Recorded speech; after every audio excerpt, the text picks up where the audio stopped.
بسم اللہ اعوذ باللہ من الشیطان الرجیم بسم اللہ الرحمن الرحیم وَإِذَا قِيلَ لَهُمْ لَا تُفْسِدُوا فِي الْأَرْضِ قَالُوا إِنَّمَا نَحْنُ مُصْلِحُونَ أَلَا إِنَّهُمْ هُمُ الْمُفْسِدُونَ وَلَكِنْ لَا يَشْعُرُونَ وَإِذَا قِيلَ لَهُمْ آمِنُوا كَمَا آمَنَ النَّاسُ قَالُوا أَنُؤْمِنُ كَمَا آمَنَ السُّفَهَاءُ أَلَا إِنَّهُمْ هُمُ السُّفَهَاءُ وَلَكِنْ لَا يَعْلَمُونَ وَإِذَا لَقُوا الَّذِينَ آمَنُوا قَالُوا آمَنَّا وَإِذَا خَلَوْا إِلَى شَيَاطِينِهِمْ قَالُوا إِنَّا مَعَكُمْ إِنَّمَا نَحْنُ مُسْتَهْزِئُونَ اللَّهُ يَسْتَهْزِئُ بِهِمْ وَيَمُدُّهُمْ فِي طُغْيَانِهِمْ يَعْمَهُونَ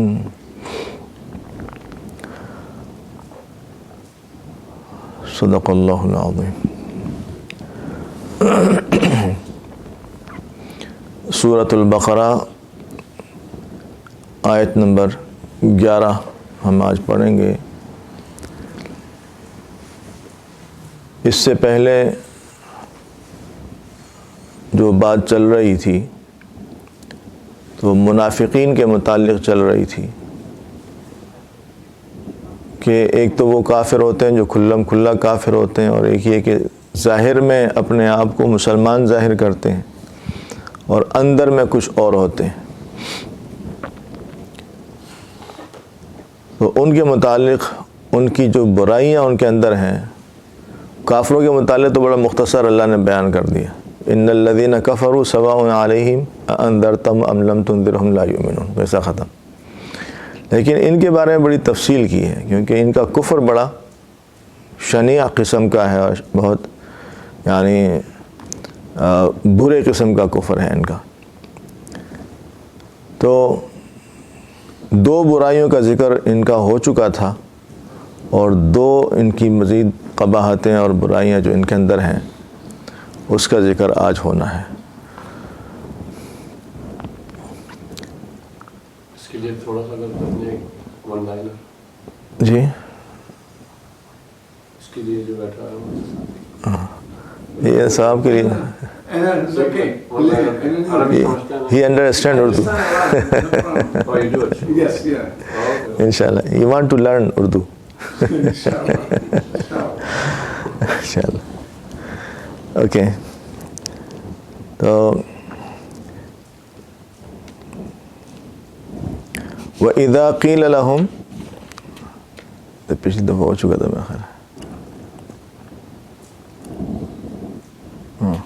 تو تیسری جو قباحت ہے وَإِذَا قِيلَ لَهُمْ، یہ آیت نمبر 13 سے ہو چکا تھا۔ وَإِذَا قِيلَ لَهُمْ آمِنُوا كَمَا آمَنَ النَّاسُ قَالُوا أَنُؤْمِنُ كَمَا آمَنَ السُّفَهَاءُ، کہ جب ان سے کہا جاتا ہے اذا قیل، جب قیلا قالا تو آپ نے پڑھا ہے، قالا ماضی کا صیغہ ہے، اس نے کہا گزرے ہوئے زمانے میں نا، اور قیلا جو ہے یہ مجہول کہلاتا ہے، کہا گیا، ماضی کے زمانے میں کہا گیا۔ لیکن اذا کا جو لفظ ہے یہ میں نے عرض کیا تھا کہ یہ حرف شرط کہلاتا ہے، اور جب شرط ہوتی ہے تو شرط میں تو پریزنٹ کی بات ہوتی ہے نا، ماضی کی بات نہیں ہوتی۔ آپ یوں کرو گے تو یوں ہوگا، آپ نے یوں کیا تو یوں ہوا۔ تو اکثر جب اذا آتا ہے تو پھر اس کا ترجمہ آپ مضارع والا کرتے ہیں، ماضی کے فعل کا بھی۔ تو اذا قیل، قالا کے معنی کہا، قیلا کے معنی کہا گیا، اور یقولو کے معنی کہتا ہے یا کہے گا، اور یقالو اس کا مجہول آئے گا، کہا جاتا ہے یا کہا جائے گا۔ تو اب یقالو کا جو ترجمہ ہے وہ قیلا کا ہم کریں گے یہاں پر۔ اذا قیل جب کہا جاتا ہے، لہم ان سے، آمنو کہ ایمان لے آؤ. آمنو یہ امر کا صیغہ ہے. ایک تو آمنا ایمان لائے وہ، یؤمنو ایمان لاتے ہیں یا لائیں گے مضارع کا صیغہ، اور آمنو ایمان لاؤ. تو جب ان سے کہا جاتا ہے کہ ایمان لاؤ، کیسا ایمان لاؤ؟ کما آمن الناس. یہ حرف جر ہے جو آپ نے حروف جارہ پڑھے تھے، اور اس کا جو ترجمہ ہوتا ہے یہ مشابہت کے لیے، کہ جیسے یہ کام ہے ویسے ہی. ٹھیک ہے، بی لائک دس جیسے آپ لوگ اس میں کہتے ہیں نا، کہ اس کی طرح ہو جاؤ یا یہ کام اس طرح کر لو. تو یہ تشبہ کے لیے، مشابہت کے لیے یہ کا استعمال ہوتا ہے، کاف کا لفظ. ٹھیک ہے، حرف جر.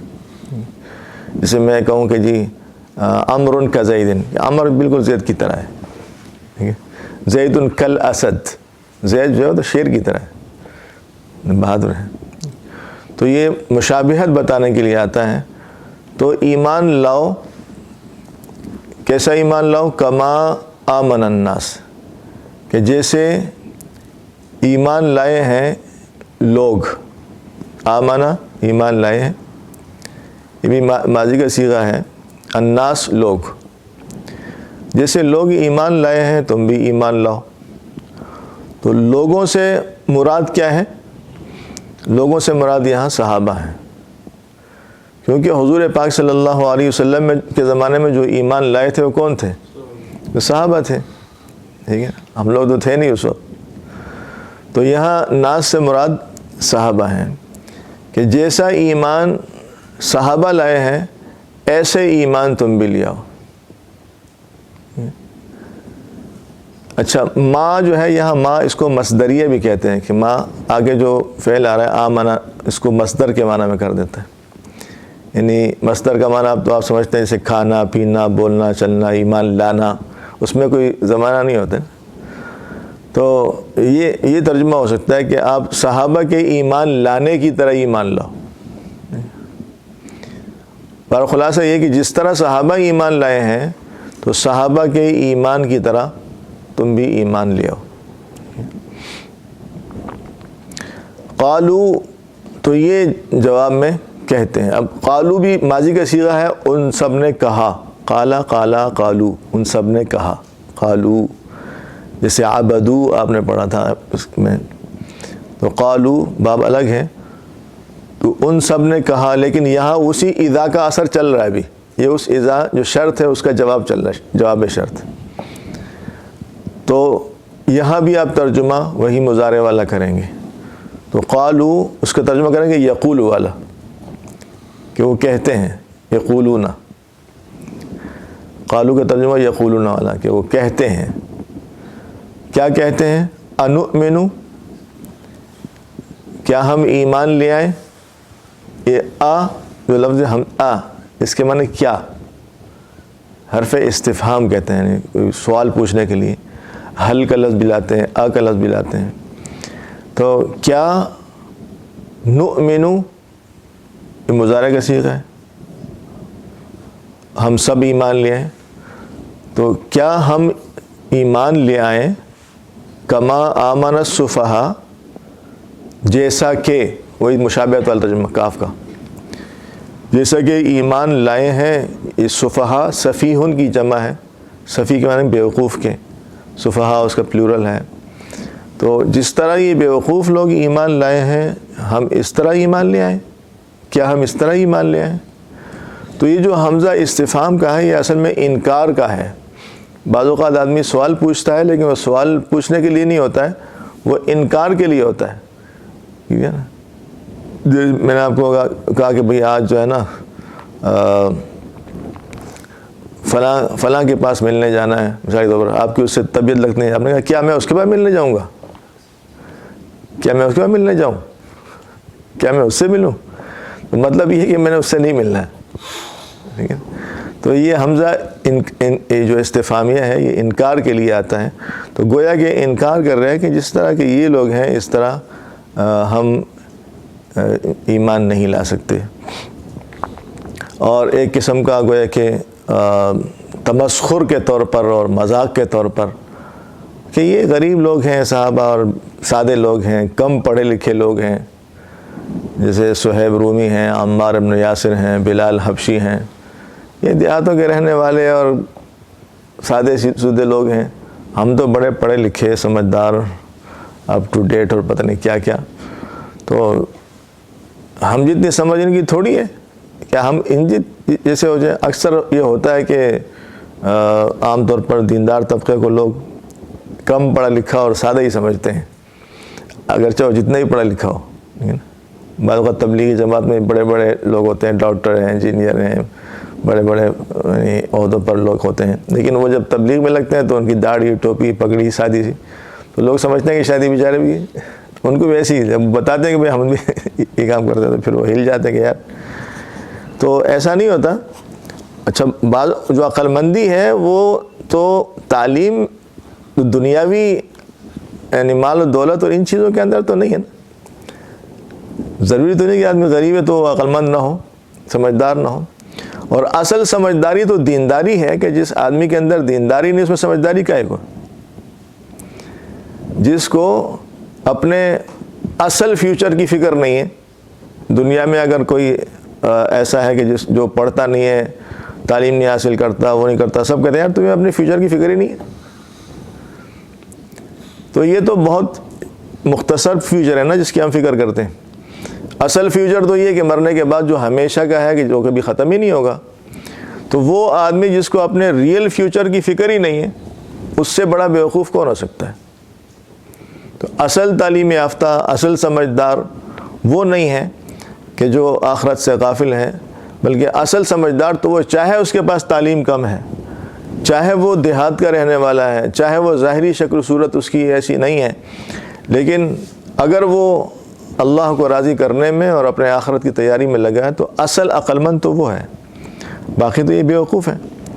تو انہوں نے بھی کہا کہ بھئی ہم یہ جو آپ کہہ رہے ہیں کہ ان کی طرح ایمان لے آؤ، تو یہ سادے سودے لوگ ہیں اور ان پڑھ لوگ ہیں، ہم ان کی طرح ایمان لے آئیں، تو یہ نہیں ہو سکتا. یہ ایک بات تو یہاں سے یہ ظاہر ہوتی ہے کہ دیکھو اللہ تعالیٰ نے صحابہ کو معیار بنایا، صحابہ کو معیار بنایا. حالانکہ اللہ تعالیٰ آیت میں یہ بھی کہہ سکتے تھے کہ بھئی آپ ایسا ایمان لاؤ جیسے وہ محمد صلی اللہ علیہ وسلم ایمان لائیں. آج کل کے زمانے میں ایک بہت بڑا مرض ہے ہمارا یہاں، آپ کے امریکہ میں بھی، کہ بس بعض دفعہ آدمی جو زیادہ پڑھ لکھ جاتا ہے نا، بھی بڑا مسئلہ ہوتا ہے. زیادہ پڑھ لکھ جاتا مسئلہ یہ مراد یہ ہے میری، غلط نہ سمجھے آپ، کہ وہ ماہر ایک چیز کا ہوتا ہے اور سمجھتا ہے اپنے آپ کو ہر چیز کا ماہر. بھئی ایک آدمی ڈاکٹر بنا ہے، اگر وہ اپنے آپ کو انجینئرنگ کا ماہر سمجھے گا تو ہر آدمی کا بیوقوف آدمی ہے. تو ڈاکٹر ہے، میڈیکل کی لائن کا ماہر ہے، انجینئرنگ کی لائن سے تو یہ کیا تعلق؟ انجینئرنگ کا مسئلہ ہے تو انجینئر سے رابطہ کر. ایک آدمی انجینئر ہے اور وہ جناب کوئی بیمار ہوتا ہے تو اس کے کہتا ہے بھائی میں آپ کو علاج کر دیتا ہوں، میں بڑا پڑھا لکھا ہوں. جتنا ڈاکٹر صاحب نے پڑھا ہے اتنا میں نے ہی پڑھا ہے، جتنے سال اس نے محنت کی ہے میں نے اتنے سال محنت کی ہے، میں ہی پڑھا لکھا ہوں، ان پڑھ تو نہیں ہوں. اب وہ جناب آپریشن کرنے لگ جائے اور وہ علاج کرنے لگ جائے تو یہ بڑا مسئلہ ہے کہ دین کے بارے میں ہر آدمی چاہے وہ کسی لائن سے پڑھا لکھا ہے وہ سمجھتے میں تو پڑھا لکھا ہوں تو یہ تو میں بھی کر سکتا ہوں. تو صحابہ پر بھی زیادہ آگے بڑھنے کے بعد پہلے تو وہ فقہا کا انکار کرتے ہیں، یہ فقہا کہاں سے آ گئے. پھر آگے بڑھتے بڑھتے ترقی ہوتی ہے ہر لائن میں انسان کی نا. تو بے دینی کی لائن کی ترقی جو ہے یہاں سے شروع ہوتی ہے کہ پہلے وہ فقہا کا انکار کریں گے کہ امام ابو حنیفہ کہاں سے آ گئے، امام شافعی کہاں سے آ گئے، امام مالک کہاں سے آ گئے. حضور کے زمانے میں تو کوئی بھی نہیں تھا. بھائی حضور کے زمانے میں تو آپ بھی نہیں تھے، آپ کہاں سے آ گئے. وہ تو زمانے کے لحاظ سے جیسے جیسے جس چیز کی ضرورت پڑتی ہے وہ آپ اس کو مطالعہ کرو. اس وقت ہمارے پاس اتنا وقت نہیں ہوگا کہ ہم اس کو وضاحت کر سکیں کہ فقہا کی ضرورت کیوں پڑی، اس کی آپ معلومات کرو. تو وہ بہرحال انکار کی ترتیب شروع ہوتی ہے. تو پہلے وہ فقہا کا انکار کرتے ہیں، پھر کرتے کرتے صحابہ کے بھی انکار کر دیتے ہیں کہ بھئی صحابہ کی وہ تو عام لوگ تھے، تو کوئی حضور نے تو یہ بات نہیں کہی نا. جیسے مثال کے طور پر 20 رکعت تراویح آپ ابھی رمضان میں پڑھیں گے تو کچھ لوگ یہ کہتے ہیں کہ جی وہ تو حضرت عمر رضی اللہ عنہ نے شروع کیا، حضور نے تو نہیں شروع کرایا، حضور نے تو 2-3 دن تراویح پڑھی ہے، مستقل جماعت کے ساتھ مسجد میں ایک امام کے پیچھے تو نہیں پڑھی مسلسل، تو یہ تو حضرت عمر نے کیا، تو ہم وہ تو ایک اتنا لائٹ لیتے ہیں. مجھے بڑی حیرت ہوتی ہے کہ بھئی آپ کیا سمجھتے ہیں صحابہ کو، اور پھر وہ صحابی جس کے بارے میں تو حضور نے فرمایا کہ لو کان بعدی نبی لکان عمر، اگر میرے بعد کوئی پیغمبر ہوتا تو وہ عمر ہوتا. اتنی صلاحیت اللہ نے اس میں دی ہے کہ قرآن کی کئی آیتیں عمر کے، جو عمر کا مشورہ تھا، عمر کی رائے تھی، اس کے مطابق اللہ نے اتاری کہ ہاں یہ بات صحیح ہے. اور پیغمبر نے بھی مختلف مواقع فرمایا کہ بھئی علیکم بسنتی و سنت الخلفاء الراشدین المہدیین، کہ جس طرح تم میری بات مانتے ہو، مفہومی ترجمہ عرض کر رہا ہوں، کہ جس طرح تم میری بات مانتے ہو اور میری بات کا ماننا تمہارے لیے ضروری اور لازم ہے، ایسے ہی خلفاء راشدین کی بات ماننا تمہارے لیے ضروری اور لازم ہے. اصحابی کالنجوم فبأیہم اقتدیتم اہتدیتم، کہ میرے صحابہ ستاروں کی طرح ہیں، جس کے پیچھے بھی چلو گے تمہیں ہدایت مل جائے گی. اس میں سے ہر ایک ہدایت یافتہ ہے، جس کے پیچھے چلو گے ہدایت کو پہنچ جاؤ گے. تو یہ صحابہ کو معمولی سمجھنا اور صحابہ کا انکار کرنا یہ بہت بڑے عیب کی بات ہے. تو یہاں اللہ تعالیٰ نے کہا کہ صحابہ کو ایک معیار بنایا ہے کہ تم نے جو ایمان لانا ہے وہ ایسا ایمان لانا ہے جیسے صحابہ لائے ہیں. بالفاظ دیگر یوں کہا جا سکتا ہے کہ میرے نزدیک جو ایمان معتبر ہے اور جو مقبول ہے وہ ایمان ہے جو صحابہ کا ہے. اگر تم چاہتے ہو کہ تم ایمان لے آؤ تو ایسا ایمان لاؤ کہ جیسے صحابہ لائے ہیں. اگر ایسا ایمان نہیں لاؤ گے تو تمہارا ایمان مقبول نہیں ہوگا، قبول نہیں ہوگا. تو اب اسلام جو اعمال ہیں اس کی حیثیت ایمان کے بعد ہے، یہ بات یاد رکھو. پہلی چیز ایمان ہے. اگر آپ کا ایمان نہیں ہے، آپ جتنے حج کریں، جتنی نمازیں پڑھیں، جتنے روزے رکھیں، جتنی عبادتیں، سب فضول ہیں، کوئی اجر نہیں اس پر. تو ایمان بیس ہے. جب ایمان میں صحابہ معیار ہیں تو اسلام میں صحابہ معیار کیسے نہیں ہوں گے؟ اور اگر صحابہ کو آپ چھوڑ دو گے تو آپ تو دین سے دور ہو جاؤ گے، کیونکہ اللہ نے دین دیا پیغمبر کو، پیغمبر نے دین دیا صحابہ کو، صحابہ سے دین ملا امت کو. تو آپ اگر صحابہ پر اعتماد نہیں کرو گے تو دین کیسے ملے گا آپ کو؟ دین تو صحابہ سے ملے گا. آپ جب قرآن کی آیت بھی سمجھو گے اور پیغمبر کی حدیث بھی سمجھو گے تو اس میں صحابہ کا عمل دیکھو گے کہ صحابہ نے اس پر عمل کیسے کیا. اس لیے ایک بہت بڑے اللہ والے سے میں نے سنا جو ہے قرآن یہدی بہ کثیرا ویضل بہ کثیرا، کہ بہت سارے لوگ قرآن پڑھ کے ہدایت پاتے ہیں، بہت سارے قرآن پڑھ کے گمراہ ہو جاتے ہیں.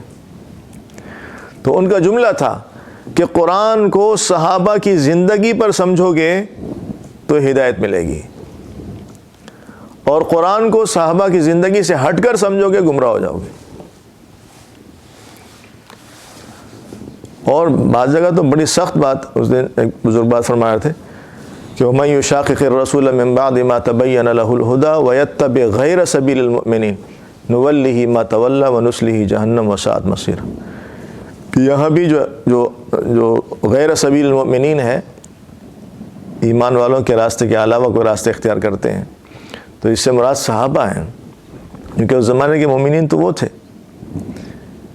کہ جب آپ کے سامنے ایک حق کا راستہ واضح ہو گیا اور آپ وہ صحابہ والا راستہ چھوڑ کر آپ کسی اور راستے پہ چلتے ہیں تو اللہ تعالیٰ نے بڑی سخت بات کی ہے کہ نولیہ ما تولیٰ، جو تم صحابہ کو چھوڑ کے کسی اور کے پیچھے چلو گے ہم انہی کے ساتھ کر دیں گے. اور وہ کہاں جانے والے لوگ ہیں؟ وَنُصْلِهِ جہنم، جہنم جانے والے ہیں، تمہیں بھی جہنم پہنچا دیں گے. وَسَاءَتْ مَصِيرًا، بہت برا ٹھکانہ ہے. تو اگر صحابہ کے راستے کو چھوڑو گے تو جہنم پہنچ جاؤ گے، وہ تو راستہ ہی جہنم میں جانے کا ہے. تو بہرحال اللہ تعالیٰ نے یہاں معیار بنایا صحابہ کو، ان کے ایمان کو، اور گویا کہ یہ کہا کہ تم صحابہ کی تقلید کرو. اگر یہ الفاظ استعمال کیے جائیں کہ صحابہ کی تقلید کرو، جیسے صحابہ نے کیا ویسے کرو، جیسے صحابہ ایمان لائے ویسے ایمان لاؤ.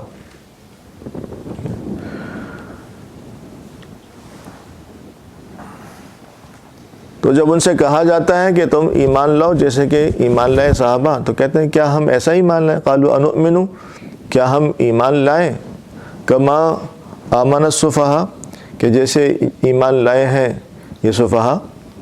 ٹھیک ہے، آمنہ بھی ماضی کا صیغہ ہے، آپ ترجمہ مضارع والا کر رہے ہیں، یؤمن والا یا اومنو. جیسے کہ ایمان لائے ہیں السفہاء، سفیہوں کی جمع.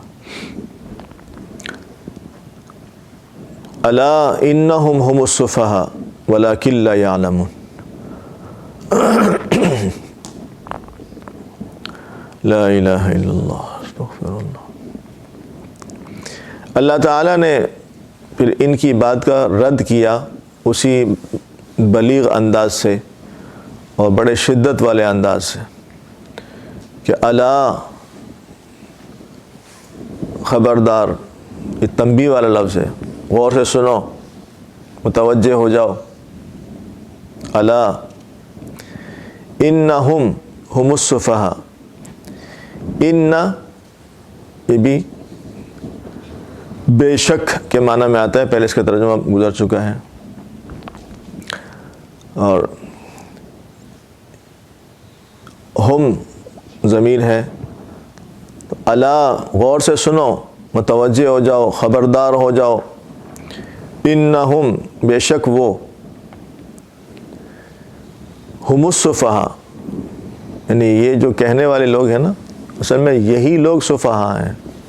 بیوقوف یہ ہیں جو صحابہ کو بیوقوف سمجھتے ہیں اور صحابہ کو بیوقوف کہتے ہیں. اصل میں حقیقت میں تو بیوقوف یہ ہیں بیچارے. تو الا خبردار، ان بے شک، ہم کو 2 دفعہ استعمال کیا، حالانکہ انہم ہم السفہاء بھی کافی تھا، انہم السفہاء، لیکن دوبارہ بیچ میں ہم لے کر آئے، یہ بھی تاکید کے لیے اور اس میں شدت کو بڑھانے کے لیے، اس میں اس انداز میں اور زیادہ بلاغت پیدا کرنے کے لیے کہ یہ جو لوگ ایسی بات کر رہے ہیں صحابہ کے بارے میں تو یہ بالکل غلط بات کر رہے ہیں، اور اصل میں حقیقت یہ ہے کہ جو یہ ان کو بیوقوف سمجھ رہے ہیں سب سے بڑے بیوقوف یہ ہیں. سب سے بڑے بیوقوف یہ ہیں، کیونکہ بیوقوف وہ نہیں ہوتا جو ایمان والا ہے اور جو اسلام والا ہے اور جو دینداری والا ہے، جس کو اصل فیوچر کی فکر ہے، وہ بیوقوف نہیں ہوتا. بیوقوف تو وہ ہوتا ہے جو حقائق سے ناواقف ہوتا ہے، جو حقیقت سے دور ہوتا ہے، حقیقت سے غافل ہوتا ہے، غفلت کی زندگی گزار رہا ہوتا ہے، اسے کوئی پرواہ نہیں ہوتی، کوئی ہوش نہیں ہوتا کہاں جا رہا ہے، کیا کر رہا ہے. تو اصل بیوقوف تو وہ ہوتا ہے جس میں ایمان کا شعور نہ ہو، جس میں اسلام کا شعور نہ ہو.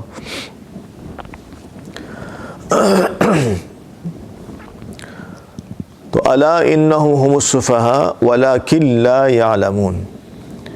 لیکن وہی لیکن اردو میں بھی استعمال ہوتا ہے، ولکن لا یعلمون، لا نفی کے لیے استعمال ہوتا ہے. یعلمون، علم یعلم، جاننا. یعلمون وہ سب جانتے ہیں یا جانیں گے، مضارع والا صیغہ ہے. جب لا آ جائے گا تو نہیں جانتے ہیں. ٹھیک ہے، ولیکن، لیکن، لا یعلمون یہ سارے کے سارے جانتے نہیں ہیں. ٹھیک ہے، وہ جانتے کیوں نہیں ہیں کہ ان کے دلوں کے اندر ایمان کی روشنی نہیں ہے. بہت ساری چیزیں انسان کو اس وقت سمجھ میں آتی ہیں جب دل میں ایمان ہوتا ہے. ایمان نہیں ہوتا تو انسان کی سمجھ کام نہیں کر رہی ہوتی ہے. آدمی اگر ایمان نہیں ہے یا جن لوگوں میں ایمان نہیں ہے ان سے زیادہ متاثر ہو کر ان کے پیچھے اندھا دھند چل پڑے تو بیوقوفی کے راستے پہ چلے گا، عقل مندی کے راستے پہ نہیں چلے گا. کیونکہ کائنات کے سب سے عقل مند ترین انسان حضور پاک صلی اللہ علیہ وسلم ہیں، اور حضور کے بعد سب سے زیادہ عقل مند ترین لوگ صحابہ ہیں، جن کے اندر کامل درجے کا ایمان تھا، جن کا ایمان معیار تھا. تو جو عقل مندی اختیار کرنا چاہتا ہے، عقل مندوں کی صف میں آنا چاہتا ہے، تو انہیں صحابہ کے پیچھے چلنا پڑے گا. جو ان کے پیچھے نہیں چل رہے اور ان کے اندر ایمان کی روشنی نہیں ہے تو ان کے اندر کوئی عقل مندی نہیں ہے. تو یہ بیچارے پھر لا یعلمون ہیں، یہ ناواقف ہیں، بیوقوف ہیں، احمق ہیں، نادان ہیں، جاہل ہیں. جو بھی لفظ آپ ان کے لیے استعمال کریں وہ لا یعلمون کا وہ ترجمہ ہو سکتا ہے کہ ان کے پاس کوئی معلومات نہیں ہے، نالج نہیں ہے، یقین نہیں ہے، ایمان نہیں ہے، کچھ بھی نہیں، بالکل خالی ہیں بیچارے. تو ولکن لا یعلمون، لیکن یہ لوگ جانتے نہیں ہیں۔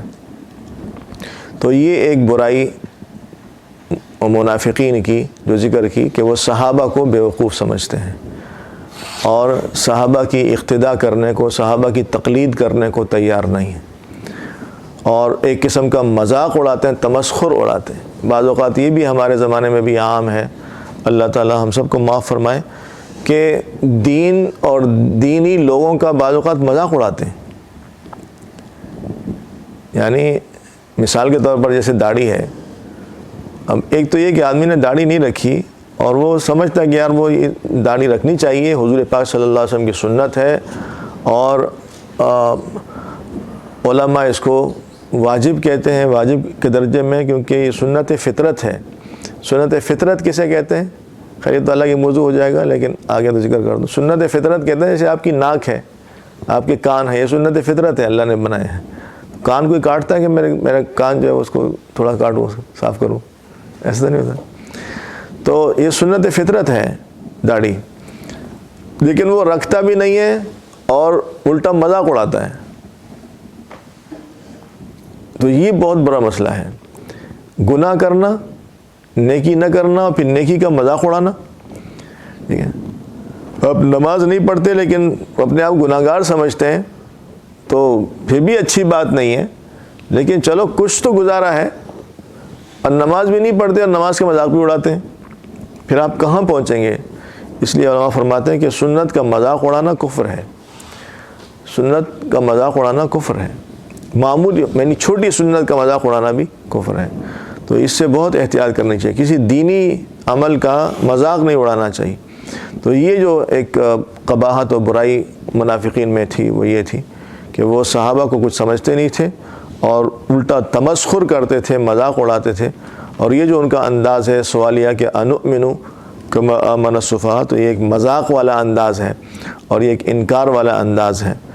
تو جو اس پر جو اللہ تعالیٰ نے رد کیا کہ نہیں، اصل تو بیوقوف یہ ہے اور اصل تو مذاق ان کا اڑانا چاہیے، اور یہ اصل میں کچھ جانتے نہیں ہیں، یہ جاہل ہیں، اور جس کو ہم جاہل مرکب کہتے ہیں، جہل مرکب، یہ بالکل اس پرلے درجے کے جاہل لوگ ہیں۔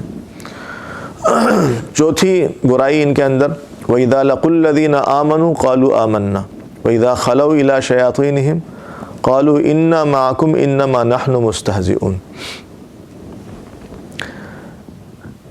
چوتھی خرابی ان کے اندر دوغلی پالیسی ہے۔ بعض لوگ ہوتے ہیں دوغلی پالیسی کھیلتے، آپ سے کچھ کہیں گے، اس سے کچھ کہیں گے، کہیں کچھ اور کہیں کچھ۔ وہ ہمارے ایک صاحب، ہم کالج میں جب پڑھتے تھے تو ایک ساتھی سے میں نے پوچھا کہ آپ کس پارٹی میں ہیں، تو مجھے کہنے لگا JJUS میں۔ میں نے کہا یہ کون سی پارٹی ہے JJUS؟ کہنے جو جیتے اس کے ساتھ۔ تو بعض لوگ ہوتے ہیں کہ بس جہاں سمجھتے ہیں کہ یہاں فائدہ ہے وہاں چلے جاتے ہیں، کبھی اس پارٹی میں، کبھی اس پارٹی میں، کبھی اس پارٹی میں۔ نہ انہیں ملک کی ہمدردی، نہ انہیں دین کی ہمدردی، کسی چیز سے سروکار نہیں ہے، انہیں اپنے پیٹ سے اور اپنے عیاشیوں سے ہمدردی ہوتی ہے، تو وہ جہاں ان کا فائدہ ان کو نظر آتا ہے تو وہاں چلے جاتے ہیں۔ تو منافقین بھی دوغلی پالیسی کھیلتے ہیں، کہتے کچھ ہیں، ہوتا کچھ ہے۔ یا مسلمانوں سے ملتے ہیں، وَإِذَا لَقُوا الَّذِينَ آمَنُوا، لقو لقاء، ملاقات کرنا، ٹھیک ہے، یہ بھی ماضی کا صیغہ ہے، لیکن یہاں بھی اذا آ گیا تو مضارع والا ترجمہ آپ کریں گے کہ جب وہ ملاقات کرتے ہیں، جب وہ ملتے ہیں، الذین اس میں موصول ہے، ان لوگوں سے، آمنو جو ایمان لائے ہیں، ٹھیک ہے، ان لوگوں سے جو ایمان لائے، وہ اس میں موصول کا ترجمہ پہلے میں عرض کر چکا ہوں۔ تو قالوا آمنا، قالوا بھی ماضی کا صیغہ ہے کہ ان سب نے کہا، لیکن یہاں وہی اذا کی وجہ سے مضارع والا ترجمہ ہوگا، تو کہتے ہیں۔ قالوا کا ترجمہ کہا نہیں ہوگا کہ ان سب نے کہا، بلکہ وہ سب کہتے ہیں، آمنا ہم تو ایمان لائے، آمنتو میں ایمان لایا، آمنا ہم سب ایمان لائے۔ تو یہ کہتے ہیں کہ ہم تو ایمان لائے، ہم ایمان والے ہیں، مسلمان ہیں۔ وَإِذَا خَلَوْا إِلَىٰ شَيَاطِينِهِمْ، وَإِذَا خلو بھی ماضی کا صیغہ ہے، اور اردو میں خالی ہونا، خلوت میں ہونا، تنہا ہونا، اکیلے ہونا، خلوت کے معنی۔ اور جب یہ اکیلے ہوتے ہیں، الی شیاطینہم، اپنے شیطانوں کے پاس، شیطان کی جمع شیاطین ہے، اور یہاں شیاطین سے مراد یہ شیاطین نہیں ہے جو معروف ہیں، بلکہ یہاں شیاطین سے مراد ان کے سردار ہیں، ان کے بڑے ہیں، کیونکہ شیاطین جو ہے نا، شیاطین الانس والجن، شیاطین انسانوں میں بھی ہوتے ہیں۔ ہم سمجھتے ہیں کہ شاید صرف وہی شیطان ہے، انسان تو سارے، بہت سارے ایسے ہیں کہ جو شکلوں میں انسان ہیں لیکن حقیقت میں وہ شیطان ہے۔ آپ کو وہ اللہ سے دور کریں گے، دین سے دور کریں گے، برے راستے پہ آپ کو چلائیں گے۔ اس لیے برے لوگوں کے ساتھ رہنا وہ انسان کو برائی کی طرف لے جاتا ہے۔ آپ کچھ بھی کر لیں، جو آپ کی گیدرنگ ہے، آپ کے ساتھ اٹھنے بیٹھنے والے لوگ ہیں، ان کا اثر آپ پہ ضرور ہونا ہے۔ بہرحال وہ الگ ایک موضوع ہے۔ تو جب یہ تنہا ہوتے ہیں اپنے سرداروں کے پاس، اپنے بڑوں کے پاس، تو قالو کہتے ہیں، ترجمہ وہی مضارع والا ہوگا، انا معکم، انا کہ ہم سب، اچھا انا بغیر الف کے، بے شک، اور انا الف کے ساتھ، بے شک ہم سب، اس میں ہم سب کا ترجمہ بھی آ جائے گا۔ بعضوں کا اس کا لوگ خیال نہیں رکھتے، بعض لوگ اذان دیتے ہیں اشہد ان محمد رسول اللہ، لیکن وہ ان محمد رسول اللہ کی، بے شک محمد صلی اللہ علیہ وسلم اللہ کے رسول ہیں۔ اب انا اگر آپ کہہ دیں گے تو پتہ نہیں کیا ترجمہ ہو جائے گا، کہ ہم سارے کے سارے محمد رسول اللہ ہیں، نعوذ باللہ۔ تو یہ بعض اوقات چھوٹی چھوٹی چیزیں ہوتی ہیں لیکن سیکھنی چاہیے مسلمانوں کو۔ میں اکثر عرض کرتا ہوں کہ بھائی ایک اذان ہے مسلمانوں کی، یار سیکھ لو ایک دفعہ، کتنی دیر لگے گی اس میں؟ 5 منٹ لگیں گے، 10 منٹ لگیں گے، گھنٹہ لگ جائے گا۔ ایک اقامت ہے جو پوری زندگی نماز میں ہوتی ہے، سیکھ لو اس کو اچھے طریقے سے۔ بعض لوگوں کو شوق ہوتا ہے اذان دینے کا، اقامت کرنے کا، لیکن سیکھنے کا شوق نہیں ہوتا ہے۔ پھر عجیب بات ہے، گاڑی چلانے کا تو شوق ہے لیکن گاڑی سیکھنے کا شوق نہیں ہے، کیا ہوگا اس کا اشر؟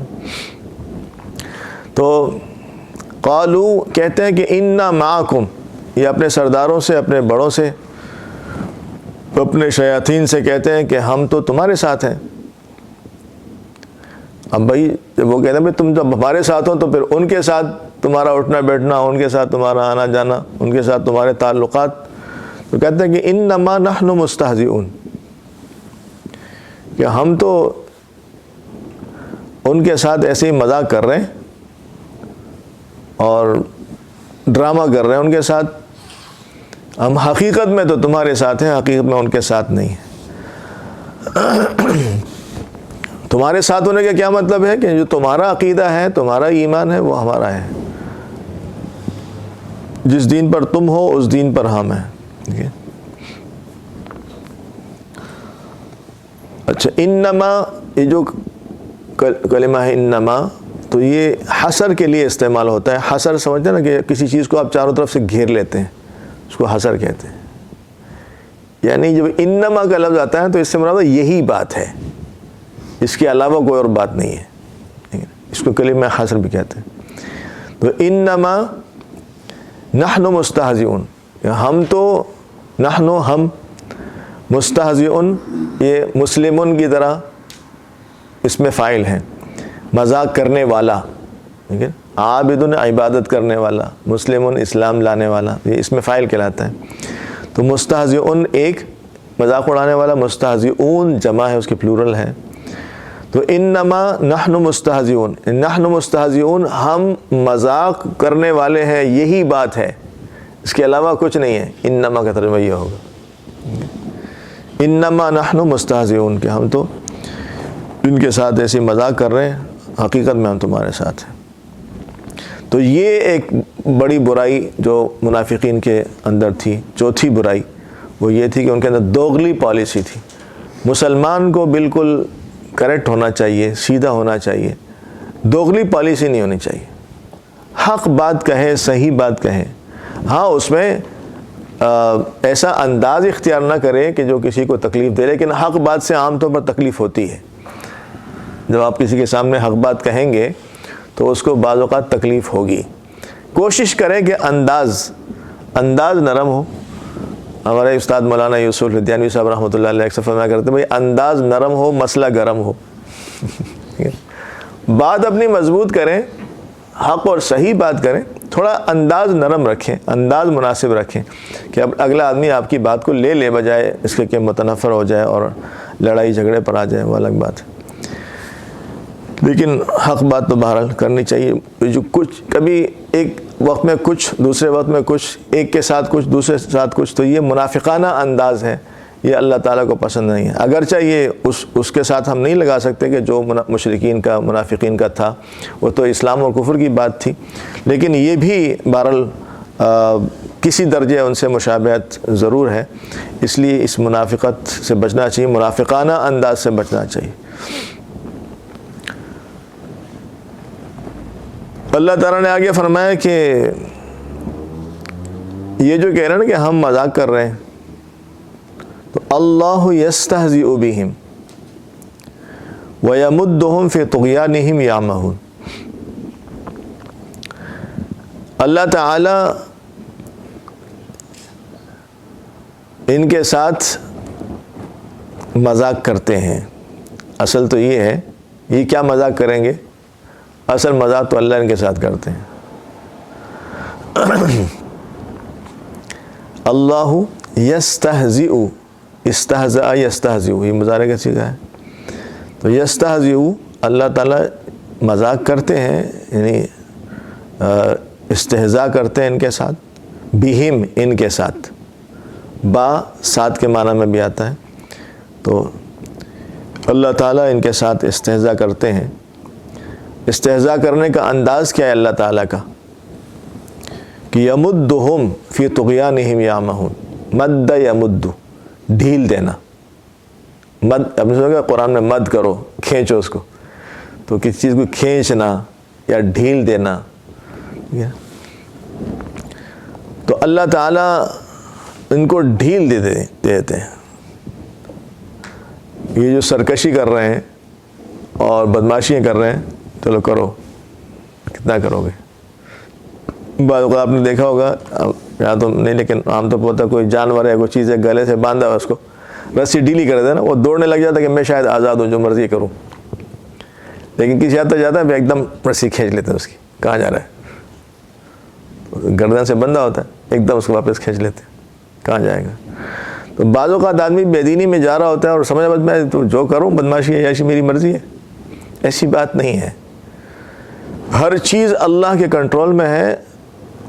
اللہ نے ڈھیل دی ہے. بعض اوقات اللہ تعالیٰ ان سے گویا کہ استہزاء کرتے ہیں جو مشرک ہیں، کافر ہیں، یا بے دینی میں بہت آگے چلے جاتے ہیں. کرو کیا کرتے ہو، تو ڈھیل چھوڑ دیتے ہیں.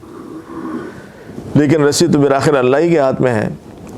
تو یہ کیا مذاق کریں گے؟ اصل تو اللہ ان سے مذاق کرتے ہیں. کیسے کرتے ہیں کہ یمدہم فی طغیانہم. طغیان، سرکشی. بھئی سمندر میں بہت طغیانی ہے آج، تو طغیانی سے معنی سرکشی ہے.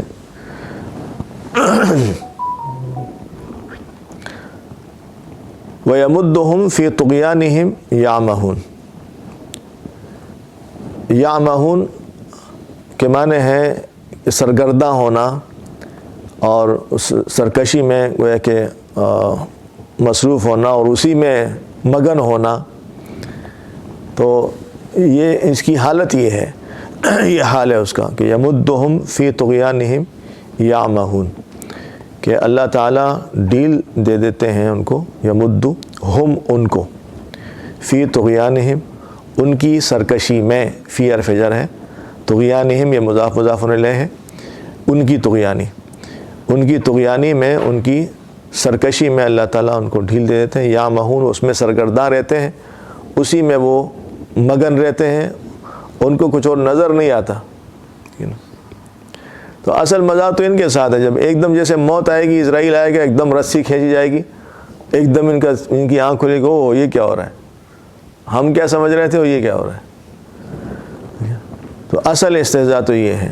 یہ جو کہہ رہے ہیں کہ ہم مذاق کر رہے ہیں صحابہ کے ساتھ اور مسلمانوں کے ساتھ، تو ان کا مذاق کیا ہوگا؟ اصل میں حقیقت تو یہ ہے کہ اللہ تعالیٰ ان سے مذاق کر رہا ہے، اور اللہ تعالیٰ نے ان کو ڈھیل دے دی ہے ان کے کفر میں اور ان کی سرکشی و بدماشیوں میں، اور ایک دم اللہ تعالیٰ جب ان کی رسی کھینچے گا تو پھر ان کو معلوم ہو جائے گا کہ حقیقت کیا ہے.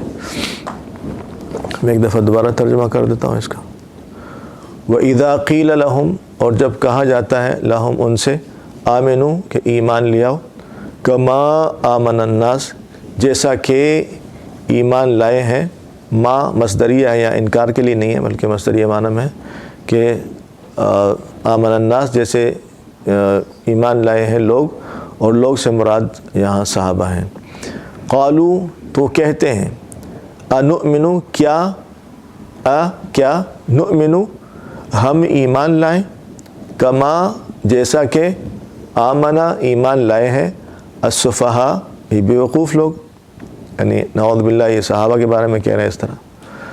تو الا خبردار، غور سے سنو، انا ہم بے شک وہ، ہم السفہاء یہی بیوقوف ہیں اصل میں، ولیکن لا یعلمون لیکن یہ جانتے نہیں ہیں. وَإِذَا اور جب لقو ملاقات کرتے ہیں، الذین وہ لوگ، آمنو جو ایمان لائے، قالو کہتے ہیں، مضارع والا ترجمہ کریں گے اذا کی وجہ سے، آمنا ہم ایمان لائے ہیں. وَإِذَا اور جب خلو اکیلے ہوتے ہیں، خالی ہوتے ہیں، تنہا ہوتے ہیں، الی شیاطینہم اپنے شیاطین کے ساتھ، اپنے سرداروں کے ساتھ، قالو کہتے ہیں، انا بے شک ہم سب، معکم تمہارے ساتھ ہیں. انما اصل بات یہی ہے کہ نحن مستہزئون ہم ان سے ہم مذاق کرنے والے ہیں، یعنی ہم مسلمانوں کے ساتھ مذاق کر رہے ہیں اور جھوٹ بول رہے ہیں، حقیقت نہیں. حقیقت میں ہم تمہارے عقیدے اور تمہارے مذہب کے ساتھ ہیں. اللہ یستہزئ بہم اللہ تعالیٰ استہزاء کرتے ہیں، بہم ان کے ساتھ، یعنی اللہ مذاق کرتے ہیں ان کے ساتھ اصل میں. ویمدہم اور اس استہزاء کا انداز کیا ہے، اس کا انجام کیا ہے کہ اللہ تعالیٰ نے یمدو ڈھیل دے دی ہے ان کو، ہم ان کو، یمدو اللہ نے ڈھیل دی ہے، ہم ان کو، فی طغیانہم وہ ان کی سرکشی میں، یعمہون وہ سرگرداں ہیں، وہ اسی میں مصروف ہیں، انہیں آگے کچھ نظر نہیں آتا. اللہ تعالی ہمیں کامل ایمان نصیب فرمائے اور ایمانی بصیرت عطا فرمائے، اور جو ہماری ریئل آخرت ہے، اصل فیوچر ہے، ہمیں اس کی تیاری کرنے کی توفیق نصیب فرمائے، اور صحابہ اکرام کی عظمت، محبت، احترام ہمارے دلوں میں پیدا فرمائے، اور اللہ تعالی ہمیں ان کی اطاعت نصیب فرمائے اور ان کے راستے پہ چلنا نصیب فرمائے. سبحان اللہ بحمدہ، سبحانک اللہم وبحمدک، اشہد ان لا الہ الا انت، استغفرک ونتوب الیک. ربنا آتنا فی الدنیا حسنہ وفی الآخرۃ حسنہ وقنا عذاب النار. ربنا فاغفر لنا ذنوبنا وکفر عنا سیئاتنا وتوفنا مع الابرار. یا عزیز یا غفار یا ارحم الراحمین. یا اللہ رمضان کا مہینہ بھی قریب آ رہا ہے، ہمیں رمضان کے مہینے میں جس طرح رمضان کا حق ہے اس طرح ادا کرنے کی توفیق نصیب فرما. جس طرح حضور پاک صلی اللہ علیہ وسلم، صحابہ اکرام، تابعین، تبع تابعین، اولیاء اکرام، تیرے نیک بندیوں نے جس طریقے سے رمضان گزارا، اے اللہ ہمیں اس طریقے سے رمضان گزارنے کی توفیق نصیب فرما. ہمارے کچھ ساتھی بیمار ہیں، جیسے رئیس بھائی ہیں اور حارث بھائی کی والدہ ہیں، کچھ پریشانیاں ہیں. اللہ سب کی پریشانیاں، بیماریاں دور فرما، سب کے ساتھ عافیت کا اور خیر کا معاملہ فرما. ہم سب کو دینداری والی زندگی نصیب فرما. یا اللہ صحابہ کی اتباع نصیب فرما، ان کی نقل نصیب فرما. وصلی اللہ تعالی علی خیر خلقہ محمد و آلہ وصحبہ اجمعین. آمین برحمتک یا ارحم الراحمین. جزاکم